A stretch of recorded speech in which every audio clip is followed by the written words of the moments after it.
В связи с ежегодным ростом численности населения, строительством тоннеля, обновлением инженерных сетей и проведением ремонтных работ на дорогах Самарканда, дорожное движение в городе испытывает значительные затруднения, создавая неудобства для водителей и пассажиров.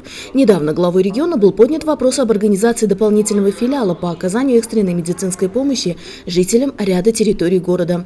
В результате рассмотрения нескольких предложений Центральная больница городского медицинского объединения перепрофилировала свою деятельность, ориентируясь на оказание экстренной помощи в рамках существующих койко-мест и штатных единиц. По словам главного врача Ахмаджона Бабаджанова, данное медучреждение выполняло аналогичные функции до 2002 года и располагает для этого всеми необходимыми условиями. Samarqand shahar tibbiyot birlashmasi markaziy shifoxonasi 408 ta o'rindan iborat bo'lib, 2002-yilgacha bu markazda shoshilinch bemorlar qabul qilingan. Mana hurmatli viloyat hokimimiz Adiz Muzaffarovning shaxsan o'zining tashabbuslari bilan mana 23 yildan keyin shoshilinch tez yordam xizmati yana markaziy shifoxonaga qaytarib o'tkazilyapti. Xalqimizga nima foydasi bor degan savol tug'iladi. Hozir mana shaharning Sartepa hududidan yo eng chekka hududidan Qorasuv hududida joylashgan o'sha tez yordam shifoxonasiga borishgacha 40 minutdan 1,5 soat 2 soatgacha vaqt ketadi. Yo'ldagi boyagi tirbandliklarning oldini olish maqsadida svetoforlar hammasini hisobga olib taklif kiritdiki, shoshilinch tez yordam bo'limini yana markaziy shifoxonaga qaytarish. Demak, bir yilda markaziy shifoxonaga shoshilinch bemorlar 32 mingga yaqin murojaat bo'ladi. O'shandan 10 mingdan ziyodi shu yerda yotib davolanadi. Undan tashqari yana 12 mingdan ziyod rejali kasallar yotib davolanadi. В Центральной больнице внедрена триаж-система, позволяющая распределять поступающих больных в приемном отделении по 3 категориям в зависимости от срочности и однородности требуемой медицинской помощи. Пациенты в удовлетворительном состоянии, способные к самостоятельному передвижению, посещению лечебно-диагностических кабинетов, направляются в зеленую зону. Желтая зона предназначена для пациентов со стабильными жизненными функциями, но ограниченными в передвижении. В красную зону поступает наиболее тяжелый контингент пациентов, нуждающихся в незамедлительном оказании экстренной медицинской помощи, включая реанимационные мероприятия и интенсивную терапию. Bu qizil chiziqda reanimatsion yordamga muhtoj bo'lgan og'ir bemorlarimiz qabul bo'limida triaj tizimi bo'yicha 3 ga bo'lingandan birdan qabul bo'limida reanimatsiya bo'limiga kiradi. Reanimatsiya bo'limiga kirgandan keyin ularda o'sha qilinadigan joyda, demak, kardiomonitor bizlarda yetarlicha yaratilgan, IVL apparati, yurakni defibrillatsiya qilish apparati, kislorod konsentratorlar hamma sharoitlar yaratilgan. Bizlarda ayrim holatlarda temperatura bilan harorat ko'tarilib, har xil infeksiyaga gumon qilingan bemorlar uchun alohida izolyator xonasi qilingan. Agar og'ir bemorlar bo'ladigan bo'lsa, 3 soatning ichida bizlar hal qilishimiz kerak. Buni 3 soatdan keyin qizilga reanimatsiyaga o'tkazamizmi? Yo statsionarga o'tkazamizmi, shu narsani hal qilish kerak. Руководство больницы отмечает изменение графика работы врачей, обеспечивающих круглосуточное дежурство специалистов для оказания оперативной медицинской помощи. Hozirgacha soat 2 dan keyin vrachlarimiz, navbatchi vrach yo'q edi markaziy shifoxonada. Hozir endi kelgan bemorlarimiz kelardi 2 dan keyin, uzr, bizda navbatchi vrach yo'q, sizga yordam ko'rsata olmaymiz deb bizlar juda birimizning oldida o'zimizni juda noqulay his qilardik.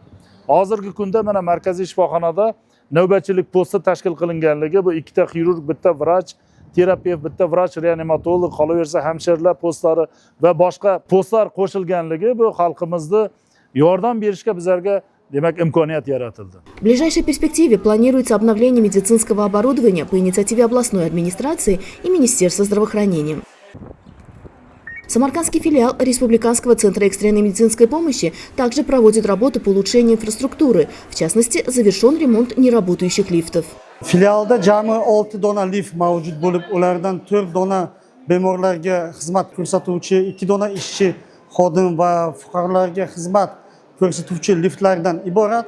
Bugungi kunda 2 dona bemorlarga xizmat ko'rsatuvchi, 2 dona ishchi xodim va fuqarolarga xizmat ko'rsatuvchi liftlar yangi liftlarga almashtirildi.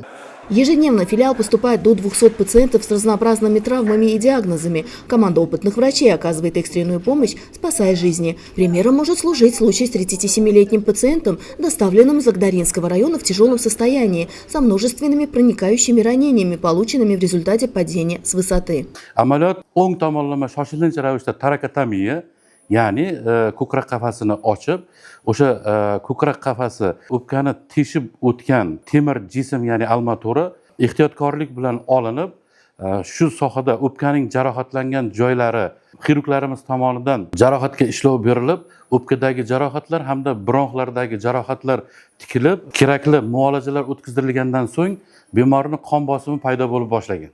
Благодаря оперативным действиям врачей жизнь пациента была спасена, и в настоящее время он чувствует себя удовлетворительным. Mani bu yerda olib kelishganda men o'zim damasdim.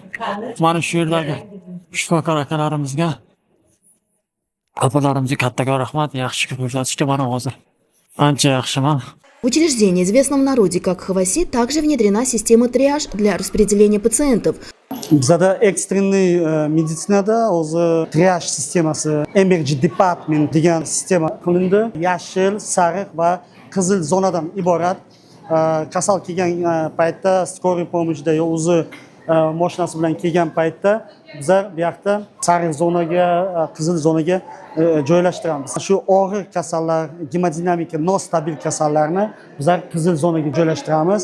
Uni yonida ham operatsionni bor. Hamda bizda kasallar keladi, ishemический OKS bilan, острый infarkt miokarda bilan kasallar kelishadi. Ularda faqat shu bizani tizimimizda, bizani shu binomizda birdaniga angiografiya qilib kerakli muolajalarni o'tkaziladi hamda birdaniga stentирование qiladi bepul. В учреждении функционирует несколько отделений, оснащенных необходимым оборудованием. В нашем отделении рассчитано на 12 коек, где лежат больные с острым коронарным синдромом, сахарным диабетом, пневмониями и без стадий декомпенсации, в критических состояниях в основном, где оказывается помощь у нас в полном объеме. Проводится, если нужно, коронарография сосудов головного мозга, сосудов сердца. Это ангиографическая поддержка пациентов и вывод больных из критических состояний в основном. Работа по совершенствованию системы оказания медицинской помощи в Самаркандской области продолжается.